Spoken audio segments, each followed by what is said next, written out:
हम आपको तेज रफ्तार से दिखाएंगे देश के सबसे बड़े सूबे उत्तर प्रदेश की हर वो हलचल जो आपकी जिंदगी से सीधा जुड़ी हुई है। हम आपको बताएंगे यूपी की सियासत में क्या हो रहा है, तो आगामी लोकसभा चुनाव को लेकर क्या है सियासी दलों की रणनीति।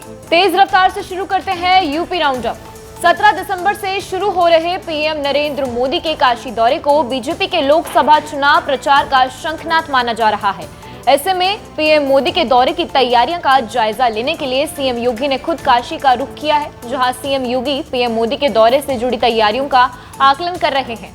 आपको बता दें, पीएम मोदी 17 दिसंबर को काशी आएंगे, जहां दौरे के एक दिन पहले पीएम मोदी नमो घाट पर आयोजित कार्यक्रम में शिरकत करेंगे। तो दूसरे दिन काशी विश्वनाथ में पूजा अर्चना के बाद बरकी में एक विशाल जनसभा को संबोधित करेंगे।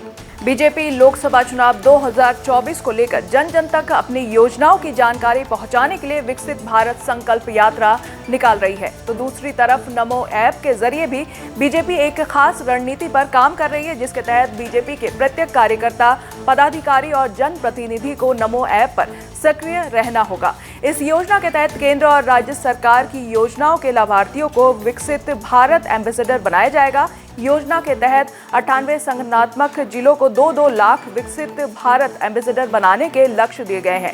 पार्टी यूपी में करीब 2 करोड़ विकसित भारत एम्बेसडर बनाएगी। लोकसभा चुनाव 2024 के मद्देनजर कांग्रेस प्रदेश में यूपी जोड़ो यात्रा की तैयारी कर रही है। यात्रा को सफल बनाने के लिए अलग अलग कमेटियों का गठन किया गया है। इन कमेटियों में पूरे प्रदेश में पदाधिकारियों को शामिल किया गया है। साथ ही जिलावार प्रभारी नियुक्त किए जाएंगे। यात्रा की सांकेतिक शुरुआत काशी से 15 दिसंबर से हो सकती है। अयोध्या में रामलला की प्राण प्रतिष्ठा की तैयारियां आखिरी दौर में है। इसी बीच खबर है कि अयोध्या में बन रहे श्री राम एयरपोर्ट का निर्माण कार्य लगभग पूरा हो गया है। पीएम मोदी 25 दिसंबर को एयरपोर्ट का उद्घाटन कर सकते हैं और 30 दिसंबर को अयोध्या के श्री राम एयरपोर्ट पर पहली फ्लाइट लैंड होगी और 6 जनवरी से दिल्ली से अयोध्या के लिए फ्लाइट की शुरुआत हो जाएगी। हाल ही में सीएम योगी आदित्यनाथ ने भी एयरपोर्ट के निर्माण कार्य का जायजा लिया था। संसद में 13 दिसंबर को हमला करने के मामले में 6 आरोपियों को चिन्हित किया गया है, जहां 2 आरोपी ने संसद के अंदर हमला किया था, जबकि 2 आरोपियों ने संसद के बाहर हंगामा किया था। तो वहीं अन्य 2 आरोपी इस पूरी प्लानिंग में शामिल थे। इस हमले के आरोपी सागर शर्मा के लखनऊ स्थित घर पर पुलिस ने छापा मारा है। साथ ही पुलिस ने सागर शर्मा के सोशल मीडिया अकाउंट्स भी खंगाले हैं। सागर अक्सर केंद्र सरकार और हिंदू धर्म के खिलाफ पोस्ट किया करता था। सागर शर्मा लखनऊ के रामनगर इलाके का रहने वाला है और वो ई-रिक्शा चलाता है। केरल के राज्यपाल आरिफ मोहम्मद ने अमरोहा का दौरा किया। इस दौरान उन्होंने कश्मीर से आर्टिकल 370 हटाने के केंद्र सरकार के फैसले पर आए सुप्रीम कोर्ट के आदेश पर प्रतिक्रिया दी है। आरिफ मोहम्मद ने कहा है कि कश्मीर पर कोई कंफ्यूजन नहीं है। मैंने 15 साल पहले ही कह दिया था कि कश्मीर से 370 को हटा दिया जाए। कश्मीर को लेकर लोगों के मन में अलग अलग भ्रांतियां पैदा की गई थी, लेकिन सच सबके सामने है। बरेली से लापता निजी स्कूल की शिक्षिका नेहा अस्वत ने अपना धर्म परिवर्तन करवा लिया है। उन्होंने हिंदू धर्म अपनाकर नेहा सिंह अपना नाम रख लिया है। नेहा ने उज्जैन में महाकाल के दर्शन कर विधिवत पूजा अर्चना की और हिंदू धर्म अपनाया है। नेहा के मुताबिक 3 तलाक हलाला के डर से उन्होंने हिंदू धर्म अपनाया है। नेहा ने जानकारी दी कि उनके परिजनों उनके सहकर्मी मोहित सिंह के खिलाफ उनके अपहरण की झूठी शिकायत दर्ज करवाई गई थी। हम दोनों को जान का खतरा है। मैं प्रशासन से सुरक्षा की मांग करती हूँ। मेरे घर वाले मेरी शादी एक ऐसे इंसान से करवाने जा रहे थे जो अपनी एक पत्नी को पहले 3 तलाक देकर उसका हलाला करवा चुका है। गोंडा में रेलवे सुरक्षा बल के एक जवान की सूझबूझ से एक महिला की जान बच गई है। दरअसल भटिंडा से गोरखपुर जा रही Gorakhdham express train Gonda railway station के प्लेटफॉर्म 2 से बस्ती की ओर जा रही थी। तभी एक महिला ट्रेन पर चढ़ने की कोशिश करती दिखी, मगर उसका संतुलन बिगड़ जाता है और वो ट्रेन और प्लेटफॉर्म के बीच में फंस जाती है। तभी आरपीएफ के जवान राम सुंदर ने सजगता दिखाते हुए महिला को बचा लिया और पूरी घटना जो है वो सीसीटीवी में कैद हो जाती है। इलाहाबाद सेंट्रल यूनिवर्सिटी के पीसीबी हॉस्टल में बम धमाका हुआ है। इस धमाके में एक छात्र गंभीर रूप से घायल हुआ है। दरअसल शुरुआती जांच में सामने आया है कि हॉस्टल के कमरा नंबर 68 में छात्र प्रभात कथित तौर पर बम बना रहा था। इसी दौरान धमाका हो गया और उसके एक हाथ की हथेली इस धमाके में जड़ से उखड़ गई। फिलहाल पुलिस मामले की जांच कर रही है।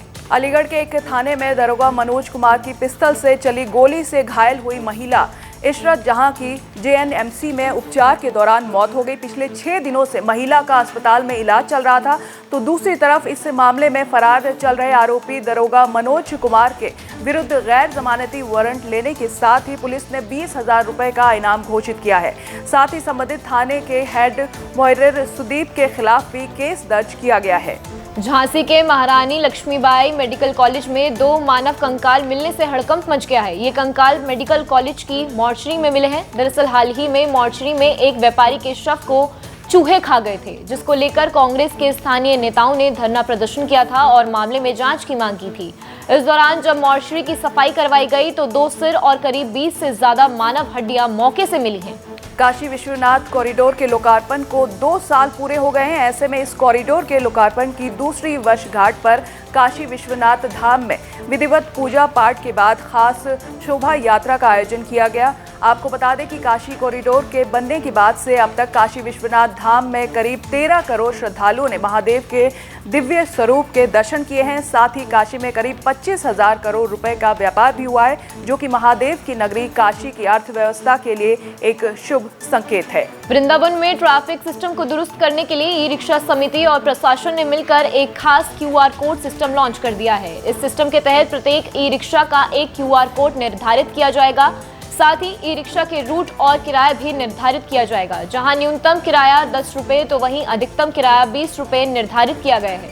ई-रिक्शा के QR कोड में ई-रिक्शा से संबंधित हर जानकारी उपलब्ध होगी, जैसे ई-रिक्शा से संबंधित दस्तावेज, ड्राइवर का लाइसेंस, आधार कार्ड, रूट नंबर आदि जानकारी इसमें शामिल है।